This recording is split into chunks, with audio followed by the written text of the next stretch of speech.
Welcome to episode 252, everybody. Woo! How you feeling, Sarah? I'm doing okay. The Yeah? sun's shining, the birds chirping. I mean, I got to be honest. We What? had a little too much to drink last night. I didn't know that we did, though. It didn't feel... You know what it was? We didn't do a very good job drinking water during dinner. Good point. We barely had any water at dinner. That is such a good point. It makes a difference. And we were just chatting so much that I think we ate smaller meals than we Totally. And so we really only had 2 glasses of wine at dinner. Yeah. And then we had a glass when we got home. Yeah. But And this was over a freaking 5-hour I know. period of time. Yeah, maybe we're just old. And we both woke up and we're like, I have a headache. I have a headache. Give me something. Yeah, but whatever. We'll charge through. I'm going to have more today. I don't give a shit. Whatevs. Sorry, Linda. Let's do this. Do you have any, business to attend to? This is my new thing. Business. Well, like how last time I updated you with the emoji, things like that. I think those are always fun business to Oh, I mean telling people to subscribe. Oh, like that kind of business. Oh. Yeah, like housekeeping. Housekeeping things.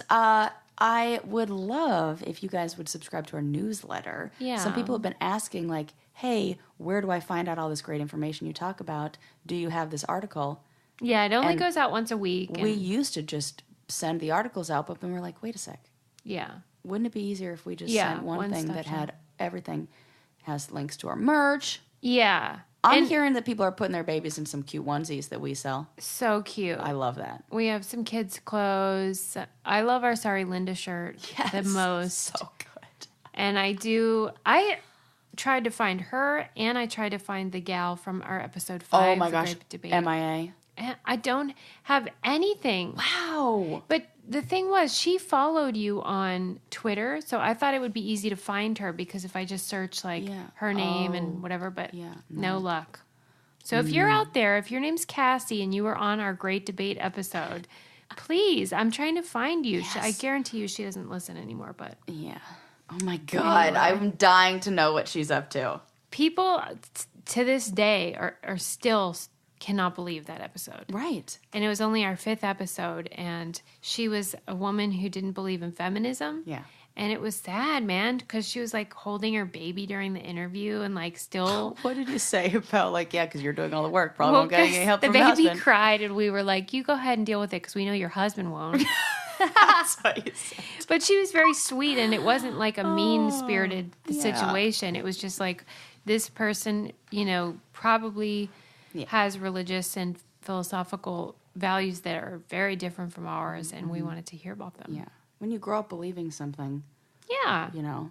I was watching the Judd Apatow stand-up comedy a couple nights ago, and he was talking about, why it's not a good idea to get stoned with your kids, and why he wouldn't want to smoke Why? weed with What's his kids. the reason? Because he's like, I would get you came out of my balls. He says that. He's like, Right. he would get to you weren't there, and then I had sex with your mother, and then you were there. and then the whole thing he talks about, though, he's like, and you didn't know what a chicken was? And then I was like, that over there is a chicken. And then you knew what a chicken was. And I was just thinking that of that's it. That is essentially what he's saying is we come in knowing nothing, and our parents are like, this is how to be a human. Yeah. And if your lesson on how to be a human is a shitty lesson, or your teacher was asleep through a couple courses, you're not going to learn that. Mm-hmm. And you're going to learn a different lesson. And you're not going to know what a chicken is or what feminism is. And, It's funny you say that because I just read an article about how I think pretty much everybody already knows that where you live affects how much you're paid. So if you live in New York City and do a job, you'll make a different amount than if you live in Alabama. Correct. But what this article was saying, and this was in the Atlantic, was it matters even if you live in New York City. If you're from Alabama, you will make less than... What? So your hometown affects your your pay. Is that for the same job? You... Well, they're trying to figure it out. What is the reason? So they have theories because they've determined there's a relationship, but they don't know the cause. Yeah. And so they were saying that what you just said, which is that the cultural values you're exposed to when you're young stick with you. So even if you say are a feminist, if you grew up in an environment or a town or a family that wasn't, you perhaps subconsciously or unconsciously accept less as a woman than you would if you grew up in a very liberal, progressive environment. Totally. I was shocked, though, because I'm from Pittsburgh. Yeah. I'm from a very conservative background, but I live in LA, and I think, do I make less because I was...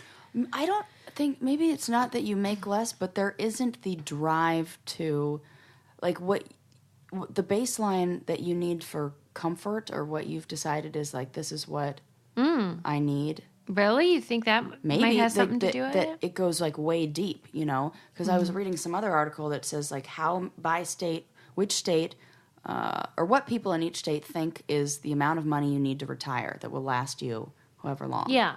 And different states think that you need different amounts. And like California, it's like 1.6 million, and like other places, it's, you know, whatever it is. And California was higher. So I wonder if it's just that in, you know, me growing up, raised here, born here, it's like I believe that the cost of living is this. So my baseline So for you how think much you I need need more is to live. maybe, like, I think I need more. Maybe. Mine's probably way lower than other people's to begin with anyway. But like if you grew up in LA, but if you moved to Toledo, Ohio, you would make more. Yeah. Yeah, that's what this is saying. Because my expectation of what I'm going to make would be California expectations, even if I'm in. Yeah, it said where you live now matters more, but where you're from matters a lot. Oh, wow. And I was really disturbed. Yeah. But born in Santa Monica, so hey, yeah, you're gonna be fine then. Yeah. Oh, well, that's good. Yeah, because that's what they would consider to be, because it was a full standard deviation. Like this was a lot. Like if you're comparing Minnesota to Texas, was the example that they gave. Okay. That it's a big difference. Wow. Yeah, so that's depressing. Unless you're Sarah and grew up in Santa Monica or whatever. And I also read an article about a Swedish preschool that is doing this. Their methodology for teaching is genderless or kind of like reverse gendered. And like how? What? They were pointing out how when kids draw, for example, like pictures of humans, they do little things to indicate that like someone's a girl. Like they would draw eyelashes on her. Yeah. But boys have eyelashes. Right. And so whenever they see stuff like that happen, they point it out. Yeah. And they try to undo those social constructs. How's that going? Great. Oh, good. Yeah, and it says that the teachers watch tapes of themselves to... Oh, I love that. Yeah, like freaking football players. Like like us as therapists, we watch our own film. Absolutely. It's I mean... fantastic to do. Yeah, you learn so much, right? Why do you think... I think anybody who was on reality television, or two... not everybody. They either go in one or two directions. I think we talked to Nehemiah, and he had a lot to say on that when we did the 15 Minutes of Blame, of how it gives you the opportunity to look at yourself from another person's perspective and go, okay, well, if I need you to want correct to that learn, if you want can. to learn. So I'm sure these teachers are really... And they using that to their encourage benefit. the girls to take up physical and emotional space. And they encourage the girls to be defiant. Good. Right? So I would thrive in that school. They're allowed to notice gender, but I shouldn't have said the word allowed. The teachers say that the kids notice gender, but they don't prefer the same. So like, you know how... Oh, yeah. Girls with girls, boys with boys. That's what you see when you go to any school in America. And this is not like that. Yeah. Well, this is amazing. Yeah. Because that teaches that oh my God, there's so many assumptions we can make from that. I bet that domestic violence and sexual abuse, if you teach that way, goes way down. Interesting. Why? Because I don't think you sexually abuse something that you feel that you're equal with. Oh, you like rape, you're saying? Yeah. Uh-huh. Like, I think that the chances, if you were to do this in all Scandinavian schools or wherever, Swiss, what did you say? Swedish. Yeah. All Swedish schools, and you looked at this, up until like college, where you do have sometimes date rape and all those kind of things that could happen, that those, you would see a big drop in numbers. Because I imagine all kinds of bad behavior is decreased. Yeah. And like if the girls in the classroom like get really loud and voice their opinion, they're rewarded. Oh, that's so good. Which I love. So it's not just equality. Like I think they're actively discouraging male aggression and encouraging female aggression. Good. Just so that then it will be even. It's almost like reparations. Yeah. Because it's not as if then they're going to create these monster women. No, they'll just end up being a little bit. Right. But I was like, I don't know, I'm into that. And this was in the New York Times. I can put it in the newsletter, actually. Are there any downside, anything that they've seen that's... They didn't say any. It was all just sort of reporting what they do and then having the teachers describe what they've noticed from the kids. So it wasn't even endorsing it. It was just reporting what happens. And for me, I like it, but maybe another reader would be disturbed by that information. Right. So, I see. Yeah. You can interpret it through whatever lens you... Yeah. All right, but what about remember when I told you that I am looking for new denim? Mm-hmm. Well, the search is over. There she goes again. I'm going, well, where do I need to go? Mott and Bow, you already know, because remember I was telling you about the super stretchy comfy jeans. Yes. Mott and Bow are a jeans company that wanted to make designer jeans for half the price. So their whole thing is at mottandbow.com. You can get them, and they look incredible. They're so comfy. They're called mom jeans. I saw those. I was so excited. They look like you. Yeah, man. Yeah, and super you'll cute. Want to live in them. They are luxury jeans for $100, and they're only available at mottandbow.com. They have super flattering fits for curves. They stretch without stretching out, and they hug you in all the right places. That's what I heard. They've got really good stretch, like that 4-way stretch. Yeah. And then like on the descriptions of the pants, they'll tell you the percentage of everything that's in there, so you know what kind you're getting. So you can get the stretch without being uncomfortable or restricting. And their washing and handcrafted dry finishing process is part of what makes the pair exquisitely comfortable and 100% unique. We love unique around here. Their at-home try-on program ensures the perfect fit as well, and they ship you 2 sizes. You can try on both, keep the one that works best for you, and send back the other one in the same box. Prepaid label. These are $200 designer jeans for half the price. Plus, their September savings event means you will save 20% on everything at mottandbow.com/braincandy. That's MOTT and BOW.com/braincandy for 20% off everything. This is their best deal anywhere, but it's only for the month of September. Save 20% during Mott and Bow's September savings event at mottandbow.com/braincandy. Anyway. Would you like to hear about a place where you can have ASMR in real life? Oh, yeah. Have you heard of this? Yeah. The Whisper Lodge? Yes. I read about it. Oh, yeah. What did you read? Well, when I was researching for my article about ASMR, I was reading about this trend and how they're opening up like a real life version, and it seems like the next phase of ASMR. Well, this article was written by a woman who has all those ASMR triggers. Like, she loves it. She talks about how she isn't a big fan of touching. Like, she, doesn't want... That's not her thing. It's not her thing. Like, she doesn't want you to touch her or, like, she likes her own space. Okay. But she loves the intimacy of ASMR, and it feels so good, and blah, blah, blah. And she went to one of these. Said, for her, it did not translate. Oh, why? Because... That's insane. I can't believe that. Yeah, for her, it felt... There were a few different things she talked about. She said, for one, it almost felt this was a first-person article? Yes. Okay, go ahead. Yes. And she was in a room with 3 other people, and 2 out of the 3 had done this before. And it was her first time and one of the other gals' first times. And they put a blindfold on you, and everything's... kind of similar to what the videos would be like, where it's like sounds and whispers and ear to ear.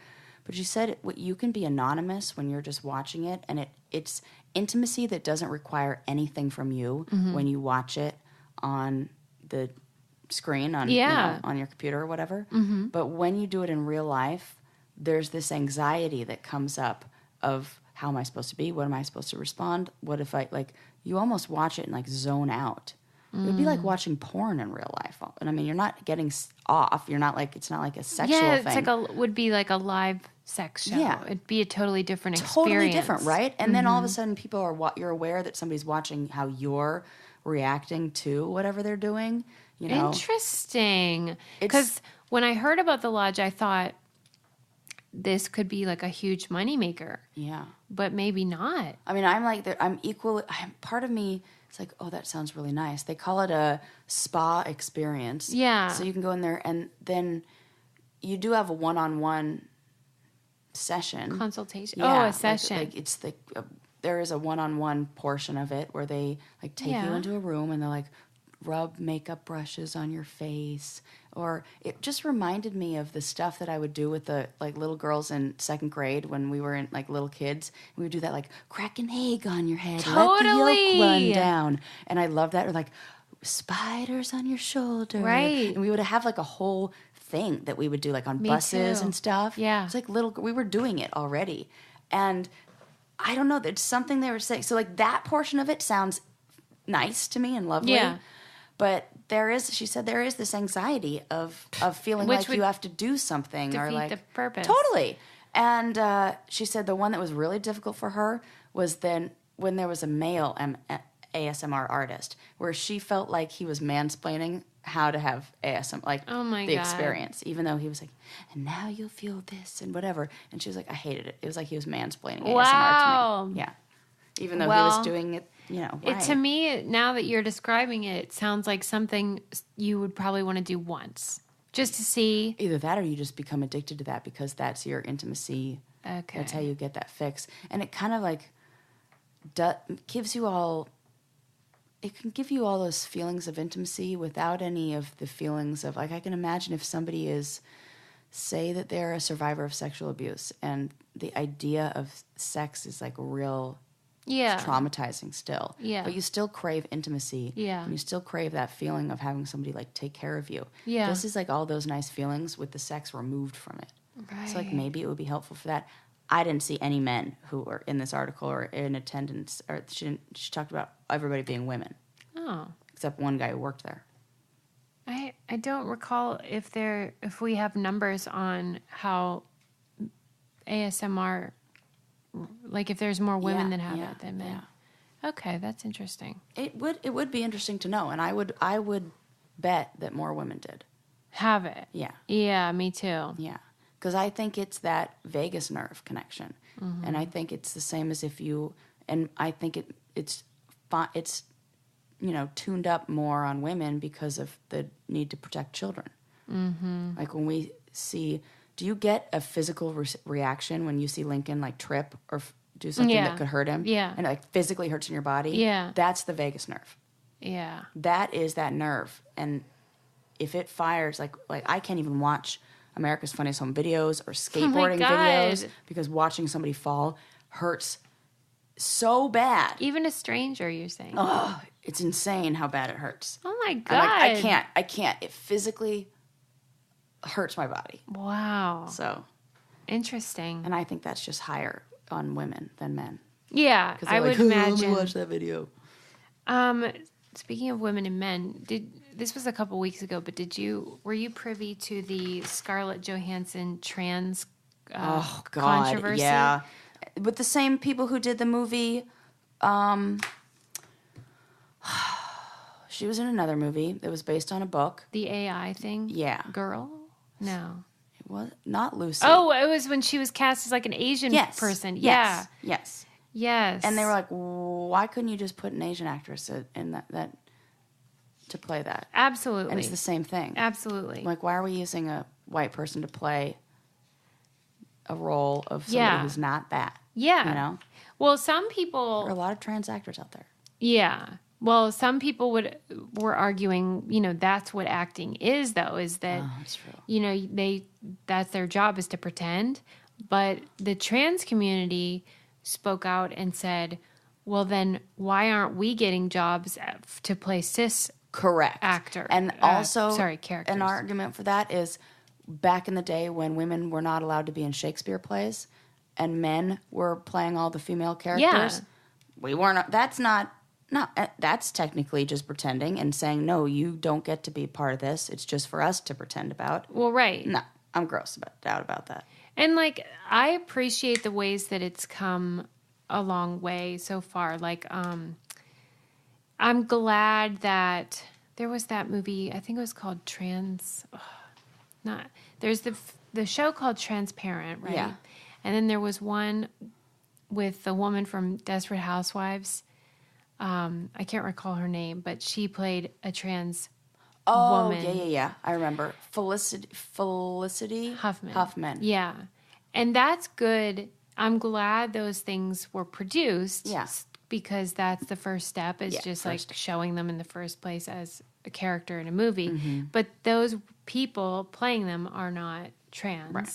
So I think it's time now. Yeah. Because initially Scarlett Johansson was like, well, then tell that to this actor that played a trans or whatever. But times change. Yes, totally. And time's up. Yeah. And so I guess they switched it since then. Like she bowed out. Oh, good. But that's the right thing to do. Yeah, she did a misstep though at the first. I understand being defensive. Yeah. But maybe do better. Yep. Who's she married to? Nobody. She's dating Colin Jost or whatever that guy's name is from SNL. Okay. The Weekend Update guy. Yeah. But she was with Ryan Reynolds, right? I think they dated. Yeah. Who do I remember her She's been with she was with Sean Penn for a while. Whoa. Yeah, that was hot and heavy. Okay. Keep up, Sarah. Yeah, way behind. But yeah, that was something I meant to mention to you a while ago, but then I didn't. Another thing that I meant to ask you is if you've sold tons of stuff on Poshmark. A ton. Tell me what kind of stuff you've been listing. I do have a whole bunch of kids stuff that I'm throwing up for a friend. Oh, yeah, wow. I didn't see that coming. Yeah, I have it. And like a cute pair of, and it's just, we're coming into the right season for it with fall. I have a pair of kids Hunter rain boots. What size? Too small for your kid. Actually, why am I maybe screaming? No. Because the kid was a second grader. He's like a What color? Black. I need those. I'll buy them. Oh my God, mother and son matching, and you both have your Hunter boots? So cute. Okay, you can have them. Oh my God, I'll buy them. More stuff for other people. I'll go on Poshmark. I'm going to find your store, which is I Am Sarah Rice. And my closet, I should say, is called Susie Meister. And if you don't know what Poshmark is, it is this awesome app where you can list or buy items from your closet, whether it's clothes or accessories, purses, anything like that. And you can buy a lot of secondhand things or gently, I guess they call them gently used, or new with tags even. Yep. At such a great discount. And they've offered our listeners a $5 off deal when you use our code BRAINCANDY when you sign up or when you make your first purchase. Yep. And that $5 can actually buy you an item. Totally. So it's super cool, and you can make deals. Like if Sarah has something listed for $20, I could say, well, we'll give you $15, and then she could decide whether to accept that or counter offer. I'll just be like, so you can make deals. Yeah. That's fun. So try that out, Poshmark.com. Use code BRAINCANDY. When you make your first purchase, too, it's a referral code, and you'll get $5 off. That's super fun. Okay, what next? A company came out with the darkest black that's Oh, yeah, ever I existed. wanted to. You told me you had this story. I want to hear all about it. So how I first found out about this is I read this headline. Maybe you read it, too. It said, man actually falls into cartoon hole. What? Do you understand what I'm saying? Probably not. Is it a real hole? It was a real hole, but it painted to look like it's just one of those Acme like Looney Tunes. How do you like paint black a hole? Spot. Okay. Okay. So they used this black paint. Who's they? This artist, and the artist is named He's the same guy who did the Silver Bean in Chicago. Yeah. He doesn't Anish like that. Kapoor. Yeah. He doesn't like that? Well, he's mad that people call it the bean, but yeah. That's even what they referred to it as the article, and they put it in Everyone quotes. knows. Oh, he Yeah. he doesn't like that. What does he call it? Who knows? Something weird, something fancy. Okay. Well, he did this exhibit, this installation, where there was an 8x8 hole, so 8 feet wide and 8 feet deep, obviously, and he painted the whole inside of the hole with this paint that's called Vanta Black. That's this brand new black that's been developed using nanotubes to cover the material, and it absorbs 99.965% of all light. So when you look at it, what looks craziest is they take a piece of tinfoil, they paint the tinfoil with this black, and they crinkle it up and then undo it. And you know that there are ridges, you know there are edges. Tinfoil usually reflects light like crazy. It just looks like a big black hole in the middle of the tinfoil. Because it feels like your eye is playing a trick on you. It is the most bizarre thing to look at because you're like, that. Your brain doesn't know Your how to brain process doesn't know it. how to process it at all.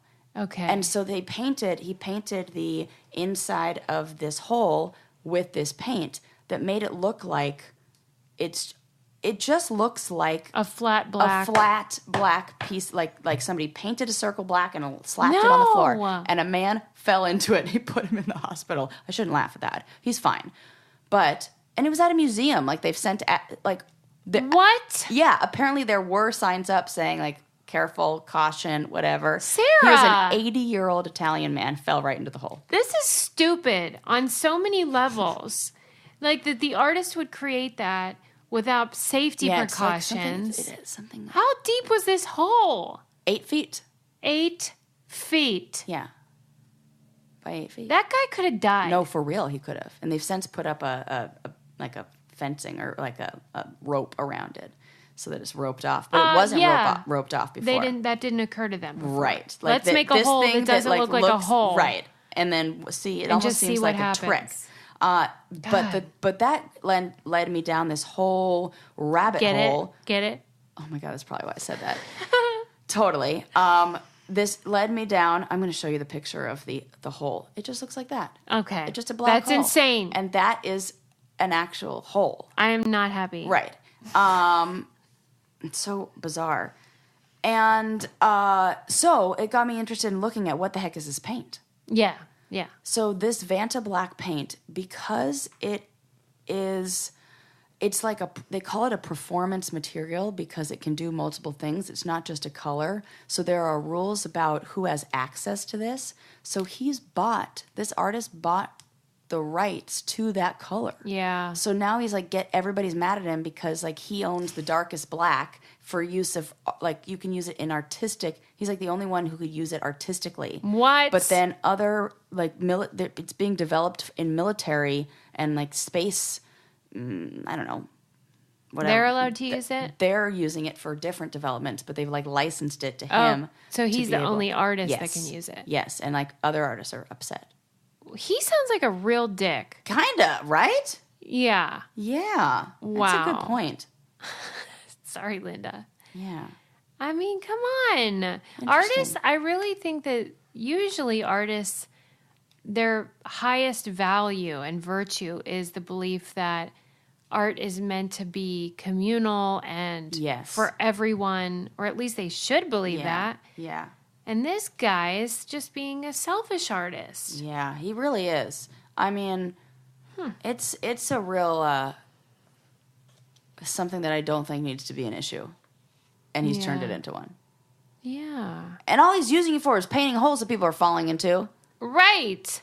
He's done nothing good with it. Nothing. I am tinfoil people were doing better. Mad. All right, well, let's move on. I'll send you the article so that you can put it in the newsletter so that people can see what this black looks like on tinfoil. Because I really think you have to see it. All right, that's good. Are you privy to the English hit Love Island? It's a reality show. No.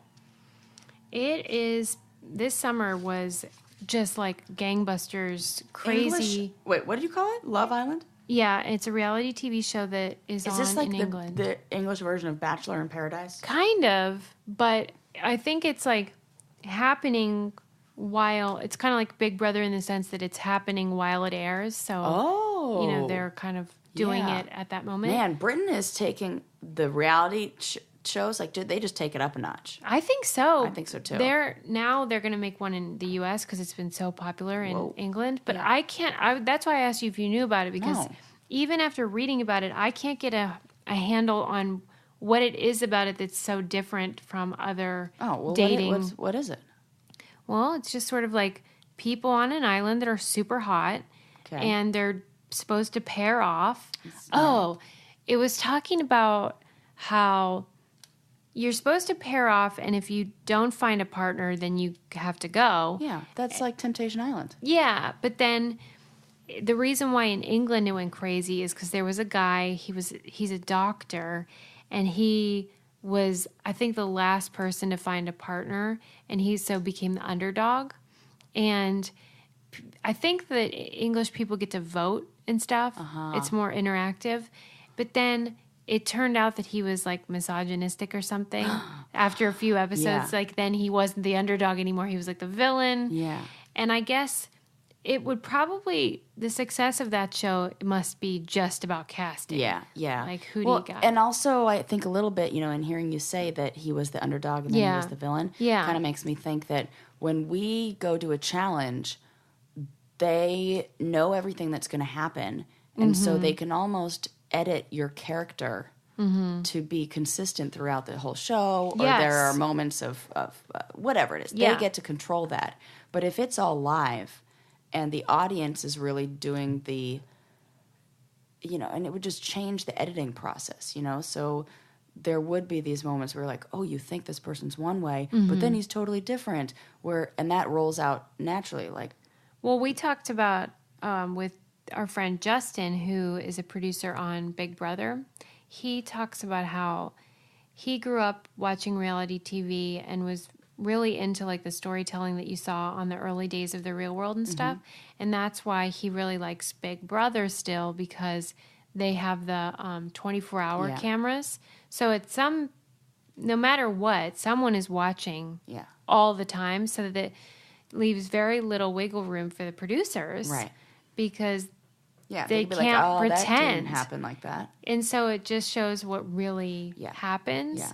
And maybe this has an element of that. That is essentially what I was. Yeah. And so then you can't manipulate the characters.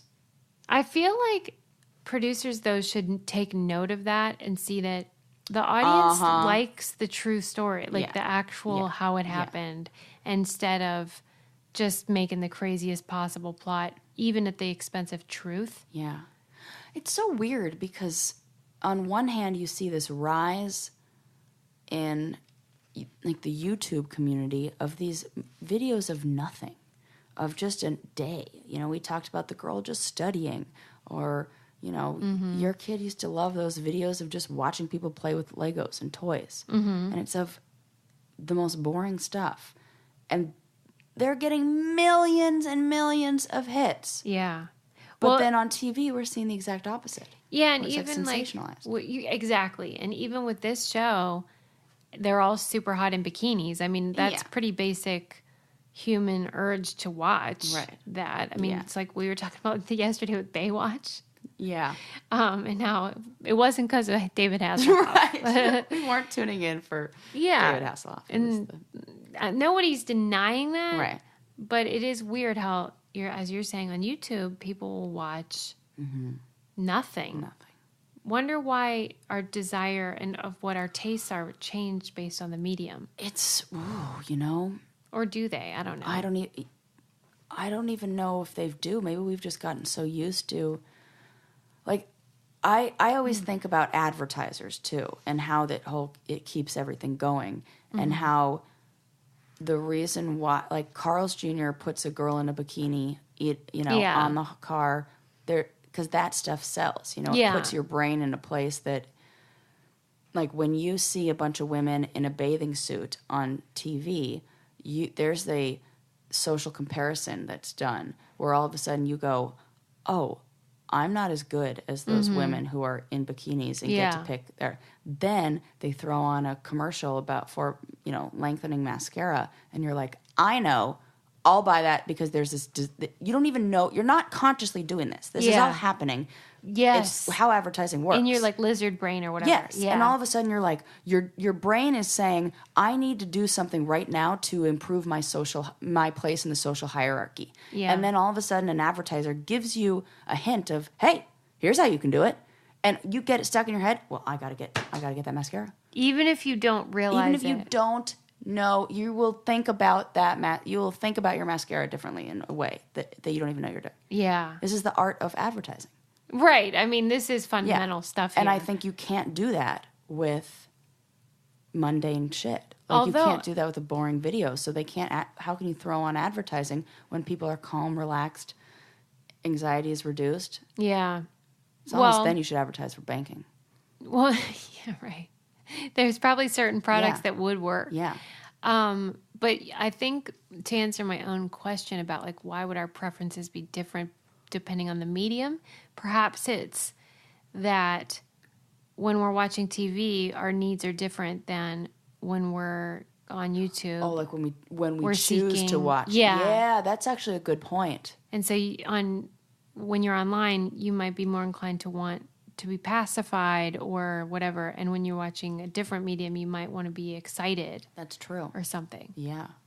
Susie's got a theory. Yeah, that's a good Susie's got a theory. But there's no evidence to support it. That's really good.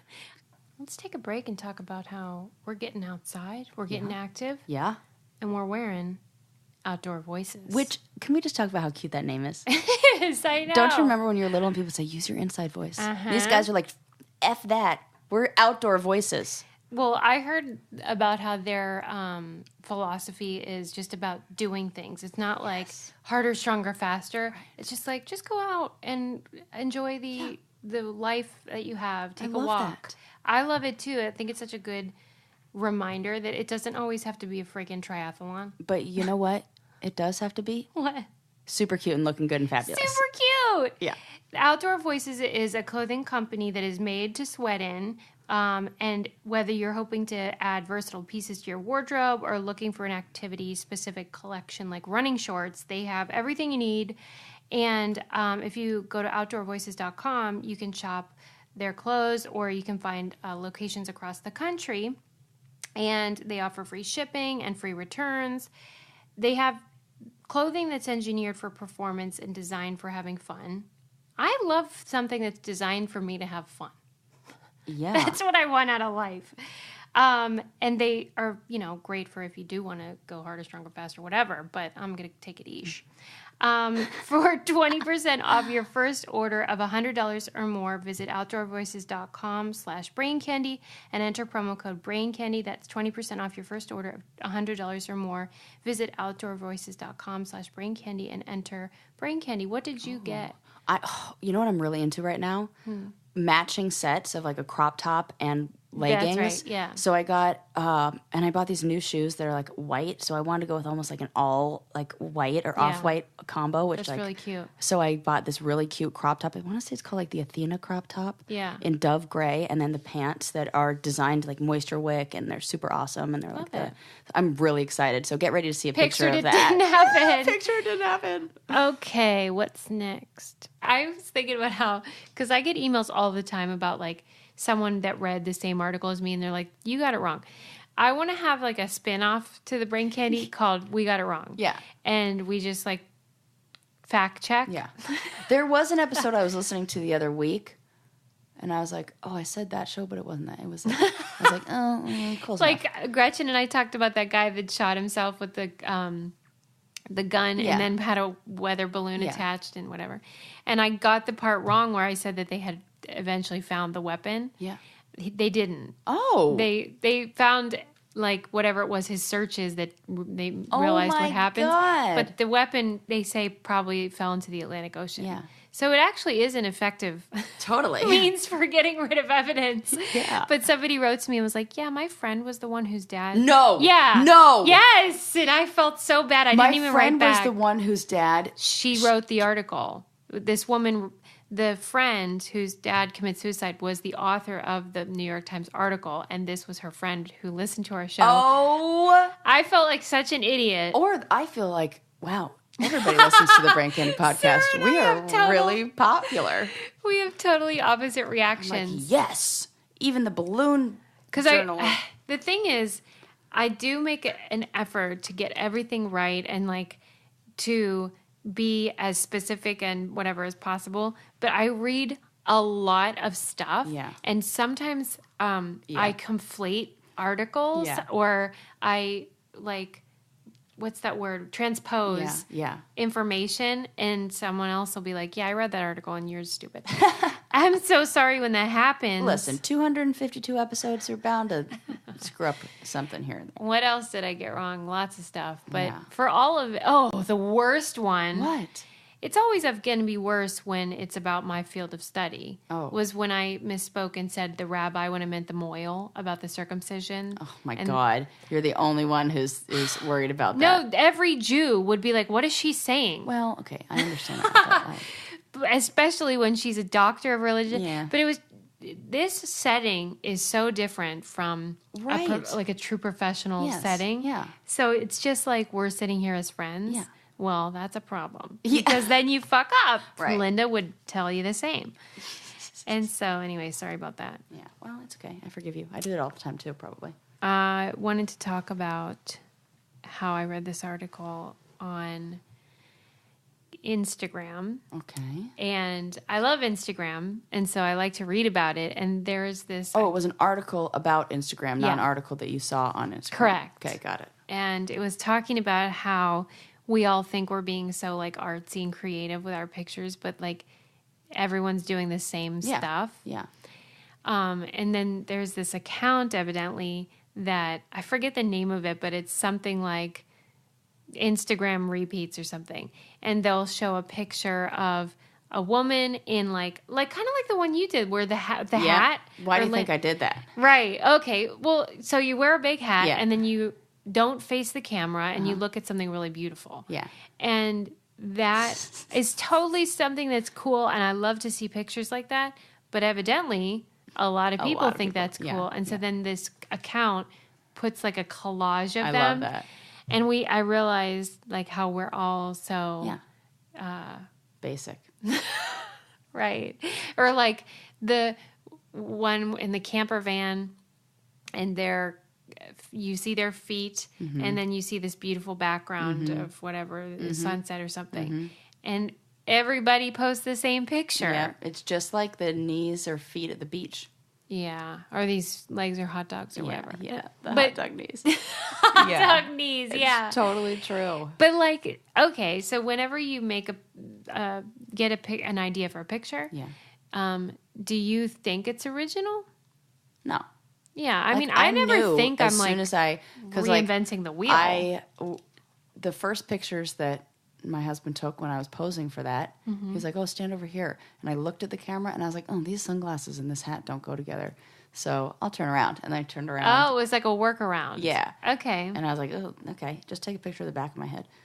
I didn't want my face to be on camera, so. Yeah, I mean, the trouble that I had with the article was simply that I don't really think that we're necessarily trying to be different. Like, I think we want to just make a pretty picture. Yeah. And it's almost like we have been inspired by something and see it. And we're like, oh, yeah, it's like that a little bit familiar to us. So we remember that pose. Yeah, and you might not even realize that you're kind of recreating it. Yeah. But then I was like, there's only a certain number of like freaking things you can really do. Yeah, and poses and faces you make. Yeah. And my feeling is like in terms of who I want to follow and what pictures I like to see, I just like to look at pretty things. Yeah. Like same. And I follow a lot of like organizational ones, and it's like I just really like to see those. It makes me feel good. I love seeing those. Like organizational porn. Yes. I love it. Me too. The home edit. That's the only one I follow. Do I need more? Oh my God. I went on a whole... Okay, I need to get on that. Because that's great for me. It's really, it's soothing. It's totally soothing. Exactly. I totally I'm like, thank you for putting everything in labeled boxes. It makes my life feel somehow more organized. Yeah, and that's the thing for me is that I think a lot of people, that's why a lot of people buy like bins to organize, but then never get around to it. It's just nice to even think about. Yeah. And it's soothing to even imagine or look at, even if you're not going to apply it. That's why I love going to Susie's house and I open up her pantry and I'm just like, I just want to stare at it. Should take a What do picture you like of that. about it? I love it. Everything's in its own acrylic box. It's perfectly, and there's like deep stock of everything. Like you're not going to run out of mustard in the Butler house. Deep stock. Right. Well, I'm into buying in bulk. Yeah. Because, you save a few pennies. I'm just into that, Sarah. You're into saving pennies. I get it. Okay, I wanted to go over that. Mustard. Then I wanted to mention this article that was in the... I know you're so tired. I'm sorry. You keep yawning. I'm sorry. Well, that's just... sometimes when it's like a beautiful day and the sun is shining and you get like basked in sunlight. Totally. And it's like insta just... Sleepy time. I was hanging out with my friend who has just had a baby, and she said that her baby's been sleeping like crazy because it's warm outside, and like when it's hot, the baby just like curls up. I just read right to the bed. explanation for that. What? I did. Please tell me. And I never knew this.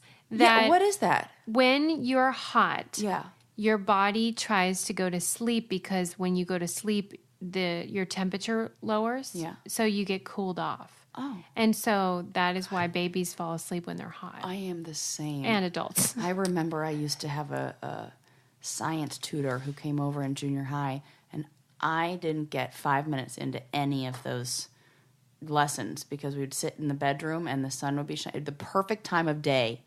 And it was always like right on my bed, and I would just... Well, yeah. And also science lessons were boring when I was in junior high. Well, yeah, that's another problem. Yeah. But yeah, that was the first time I had heard an explanation, which totally makes sense. Totally. But it's like, oh. But I like to sleep in a cold environment, so I don't know what that says about me. That is weird. Fucking weirdo. Yeah. And also, I'm thinking now about how like the temperature drops, but if I'm too hot at night is when I have nightmares. Totally. Like I will 100,000,000% have a bad dream if I'm wearing a sweatshirt or if there are too many blankets. Wow. And they're like violent. They're bad dreams. Oh my God, like night terrors, Sarah. Yeah, it's bad. It is. So keep it cool, man. Man. Make sure that I'm also in a cool environment. I wanted to talk about this article I read in New York Mag, and it was about Penn Jillette, who I love, who is half of Penn and Teller, and he's and Penn and Teller have a Vegas magic show, which we should see sometime. Don't you feel like Teller really got the shitty end of the stick? No. I think it is so fun because he probably likes not talking. Yeah. Well, but I'm thinking about all the other jobs that Penn gets.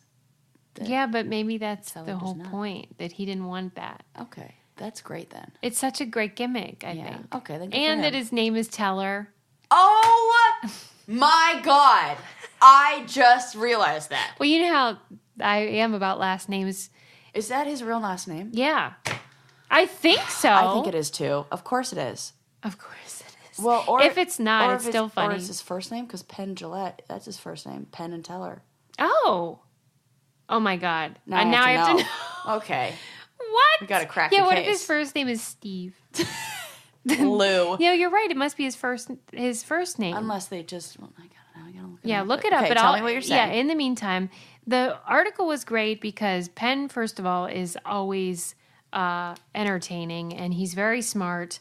And one thing that he said stuck out to me because I know you like magic. Love it. And I thought that you would find this interesting. He was sort of going through why they chose to do their act the way they do, which is to sort of like, it's a wink. Mm-hmm. Like they treat the audience like the audience is smart enough to grasp what's going on. They don't pretend like it's, what do you call it? Like truly magic. Yeah. They know that it's... Yeah, and sometimes they'll even explain some things that they do. Yeah. And they were pointing out that on one hand you have David Copperfield, who is this guy who's like, this is truly magic. Yeah, I can't stand him. I don't like him either, but I mean, clearly a lot of people do. Yeah. But his whole like style is to make, or at least to present it as, your eyes aren't deceiving you. This was actually, it's not an illusion. Yeah. And then he talked about how on the other end of the spectrum is David Blaine, who wants you to believe, he'll be like, this is all real. Like doesn't, okay. Not like magic, but like, this is actually happening in like your body or whatever. Yeah. Like when he does those like weird physical feats. Yeah, with his skin and like face, or put a razor blade through something. Yeah, like he'll do the opposite where it's like, this isn't magic and this isn't fake. It's real, but in this like physical world real. Yes. And Penn Jillette was saying it's kind of ridiculous that we call both of those things magic, because they are totally different art forms and totally different. What and does I he want wondered them what to be you called? He didn't say. He was just like, we're in the middle where, you know, we acknowledge that we're constructing this and that the audience is smart enough to be in on the joke. Yeah. And that he kind of was saying that, I guess it would be like a different musical genres. They're all music. Yeah. But hip hop different things and whatever. Classical, are just like different. totally different genres. That makes me think, like, what's your favorite style of magic? Up close magic. Oh yeah. See how fast I had that answer? Oh yeah. I was like, it's up close magic. Why do you like that the best? Because that's the stuff that really blows your mind. Because you think you can figure physics. it out? Yeah. Because I have seen things where I'm like, I can't wrap my brain around it. Mm-hmm. However, there was one guy who I was in the very front row. It was at the Magic Castle. It was the very last act of the night. And he did this thing where he either like linked rings together. Yeah. And I saw the paper clip that he used to hold the ring up because I was at the perfect angle where I could see under it. And I was like, oh, it felt like I was like. Did you think that other people could see, or you think you were the only one? I'm pretty sure I was the only one because I was so close. And the person to the right and left of me were not at the angle where you could have even seen this paper clip. Like I was low enough. Do you think he knew you could see? Oh, good question. Well, you know what? No, because I think he was not the I know everybody who goes through the Magic Castle is amazing, but I think there was a reason why he was the last show of the night, and he seemed like he was still learning. Okay. Like he hadn't really he didn't or at least he made a mistake on that one. Yeah, it felt like he was newer. Oh my God. You know. That's terrible. Like, that's hard to believe, though, because even Penn was talking about how usually when someone's a magician, they usually start between like the age of 5 and 10. Yeah. And what is so funny about that? Because it's like there's no other profession where nobody was like, well, you know, she's a psychotherapist, and you know, she really started treating people at. It makes sense though. There is another profession like athletes. Okay, that's fair. It's You're game, honing your skill, and magic is a game too. Yes, so it makes sense okay. that kids would be into it. But that is funny. Yeah. But one thing that I forgot to mention that you will be into is that he says that the kids that he talks to now are far more likely to be girls than they used to be. It used to be boys club, boys club, boys club. Yeah. And now he gets girls coming up, like little girls after the show saying, I want to be a magician. And he's so excited. That's great. Yeah.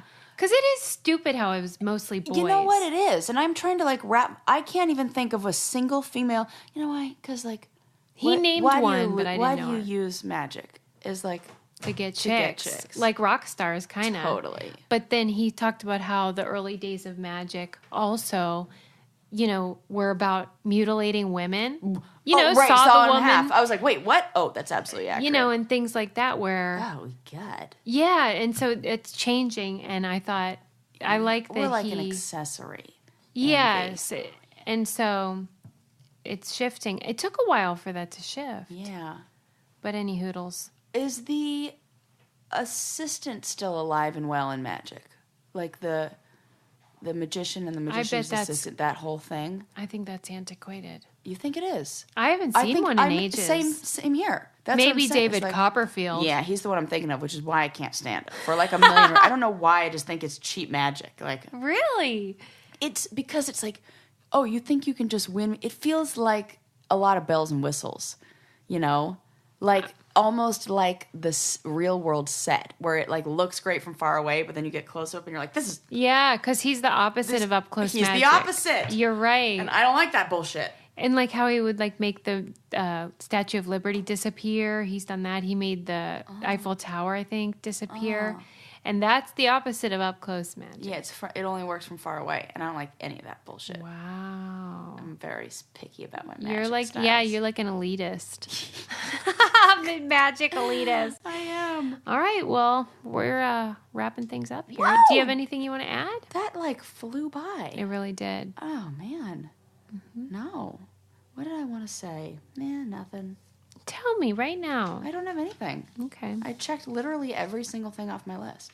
Oh, okay. So, Well, I'm out. Just I'm out of stuff. nothing. I know literally no more. Until next time. Yep. All right, guys. See ya.